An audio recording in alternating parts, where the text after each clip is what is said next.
நண்பர் ஜெகதீசன் சொல்றத பார்த்தா அரசியல்ல பெரிய ஒரு அணுகுண்டை தூக்கி போட்டிருக்கிறார். ஒரு வேட்பாளருக்கு இத்தனை கோடின்னு சொல்லியிருக்கிறார்ல, அப்ப தமிழ்நாட்டில் 234 வேட்பாளர்கள் 1170 கோடி. ஆகையினால அதை அவங்க தான் முடிவெடுக்கணும். இங்க தமிழ்நாட்டை பொறுத்தளவுல அதான் இப்ப கணக்கு போட்டுக்கிட்டு இருந்தீங்களா? அதான் கணக்கு போட்டுதானே சொல்லணும். இல்ல அது கூட தப்பா போட்டுட்டான்னு சொல்லி சமூக வலைதளத்துல உருட்டி விட்டு இதுக்கும் திமுக கைக்கூலி, அண்ணா திமுக கைக்கூலி அப்படின்னு போறது நமக்கு தான் இருக்க. இது வேற. நான் எத்தனை பேர்ட்டு தான் காசை வாங்கி குமிக்கிறேன்னு எனக்கே தெரியல. இல்ல குனிஞ்சு வேகமா எழுதிட்டு இருந்தீங்களே, கணக்கு போட்டு தானே சொல்லணும். சரி, 5 கோடின்னு அவர் சொல்லிட்டாரு. நான் 234 தொகுதிக்கு எத்தனை கோடின்னு நான் பார்க்கணும்ல, அதுக்காக கணக்கு போட்டு சொன்னேன். ஏன்னா நான் ஷோல கரெக்டா சொல்லணும்ன்றதுக்காக. இல்ல நீங்களே கேட்பீங்க, ஏப்பா அக்கடி தப்பா சொல்லிட்டியாப்பா அப்படின்றீங்கல்ல. அதனாலதான் எனக்கு என்னன்னா சார், இதுல யாராவது இங்க வந்து திமுக அதிமுகவுக்கு தான் போட்டி. காரணம் அடிப்படை கட்டமைப்பு, அரசியல் புரிந்து செய்யறது, அந்த அரசியல்ல கடந்து வந்த பாதை, அந்த அனுபவம் அதெல்லாம் இருக்குது. அதனால அவங்களுக்குள்ள போட்டி 2024 சரி 2021 சரி. எனக்கு இன்னொரு வருத்தம் என்னன்னா, நாடு போற போக்குல ஒரு தொகுதியில நின்று அந்த ஒரு தொகுதியை தூக்கி அப்பா பயங்கர வளர்ச்சி, அமெரிக்காவுக்கு இணையான ஒரு ஜிடிபியை கொண்டு வந்துட்டோம். இப்ப 2 தொகுதியில போடுறாங்க. எனக்கு அது ஒரு டவுட் வருது. 2 தொகுதியை அறிமுகப்படுத்திய லண்டனே அதை வேண்டான்னு நிறுத்திட்டாங்க. ஆனா நாம இன்னும் விடல. 80 வருஷம் கழிச்சு இன்னும் 2 தொகுதி விட்டோம். உங்க தமிழ்நாட்டுல திரு திருமாவளவன் அண்ணன், அது மாதிரி நடிகர் அக்னீஸ்வரன். ஒரே நிமிஷம். 91ல செல்வி ஜெயலலிதா 2 தொகுதியில போட்டிட்டு 2ல வெற்றி பெற்று 1 ராஜினாமா பண்ணாங்க. அதற்கு 96ல வந்து மக்கள் பிரதிநிதித்துவ சட்டத்துல திருத்தம் கொண்டு வந்துட்டாங்க. 2001ல புவனகிரி, கிருஷ்ணகிரி, புதுக்கோட்டை, ஆண்டிப்பட்டி 4 தொகுதியில வேட்புமனு தாக்கல் செஞ்சு தேர்தல் ஆணையத்தால நிராகரிக்கப்பட்டவர் தான் நீங்கள் பெரிய விசுவாசமா கொண்டாடக்கூடிய செல்வி ஜெயலலிதா அவர்கள். அவங்க கடந்த காலத்துல அப்படி இருந்திருக்கிறாங்கல்ல. அப்ப விஜய் இருந்தா என்ன பிரச்சனை உங்களுக்கு? 31 வருஷம் ஆட்சியில் இருந்த கட்சி 91லே 31 பல அப்ப 90க்கு முன்னாடி 72ல ஆட்சியிலே வரலையோ? 31 91ல வந்துச்சான்னு கேட்டேன்.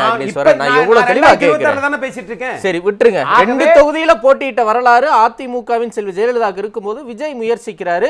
அதை நீங்க எப்படி மறுக்கணுமோ அப்படி மறுத்துக்கங்க. உடனே வந்து ஏங்கிட்டே வர்றீங்க. நான் வந்து எப்படி மறுக்கணுமோ அதை தான் சொல்றேன். இன்னைக்கு இருக்கிற காலகட்டத்துல இது தேவையா? அன்னைக்கு இருக்க காலகட்டத்துல அன்னைக்கு அது தேவை. சுதந்திர இந்தியாவுக்கு முன்னாடி 2 தொகுதியில 91 சுதந்திர இந்தியா தாங்க. 4 தொகுதியில அது எப்படி தேவை? நீங்க சரி சரி இருங்க. நம்ம நாட்டுல அன்னைக்கு அந்த சிஸ்டம் இருந்துச்சா இல்லையான்றது இருக்கட்டும்.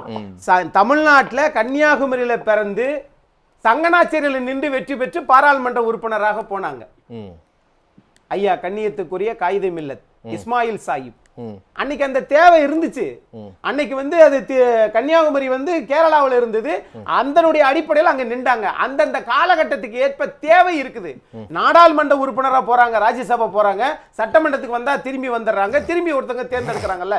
இந்த இன்னைக்கு இருக்கிற காலகட்டத்தில் தமிழ்நாட்டில் 10,65,000 கோடி இருக்கக்கூடிய இந்த இதுல இன்றைய தேவை அது இருக்குதா அப்படின்றத அந்த நாட்டிலேயே இல்ல. அது எல்லா கட்சிக்கும் பொருந்தும். சரி, நான் இப்ப உள்ளதே கேட்கிறேன். நீங்க ஆதரிக்கக்கூடிய அதிமுகவின் எம்பி திரு சி வி சண்முகம் எதுக்கு மயிலத்துல எம்எல்ஏக்கு போட்டிடுறாரு சார்? நீங்க போட்டி அதுதான் தவறுன்றதான் சொல்ல வரேன். அதுவும் தவறு. இதுக்கு ஒண்ணுன்னா அதுக்கு மட்டும் வேறயா? ரைட். அதுதான் நீங்க எப்படி போனாலும் மடக்குவீங்கன்னு தெரியும். அதான் எல்லாத்துக்கும் சேர்த்து ஒண்ணு. லண்டனே சொல்றேன்னா அப்புறம் இங்க மட்டும் என்ன மயிலத்தை விட்டுட்டு போயிடுவேன்னு நினைக்கிறீங்க? லண்டனை விட மயில என்ன குறைவா? எல்லாம் ஒண்ணுதான். நான் என்ன கேக்குறேன்னா, யாராவது இந்த 4 அரசியல் கட்சியில யாராவது ஊழலை ஒழிப்போம், அது மாதிரி தனியார் கல்வி கட்டணத்தை குறைப்போம், தமிழ்நாட்டில் ஒரு நாளைக்கு 1 கோடியே 18 லட்சம் பேர் குடிக்கிறார்கள், இதனால் ஒரு ஆண்டுக்கு 52,000 கோடி வருமானம் வருகிறது, அதனால் நாம உலக வங்கியில கொடுத்து நாம 28% உள்ள இருக்குன்னு வாங்குறோம், அதனால நாம வந்து அடுத்த தடவை அதை குறைச்சுக்கிறோம், யாராவது எந்த தேர்தல் அறிக்கை அது வந்திருக்கா? 2 தொகுதியில் நிக்கிறதெல்லாம் பத்தி பேசுறோம், இவ்வளவு கருத்து கணைகளை வீசுறோம்.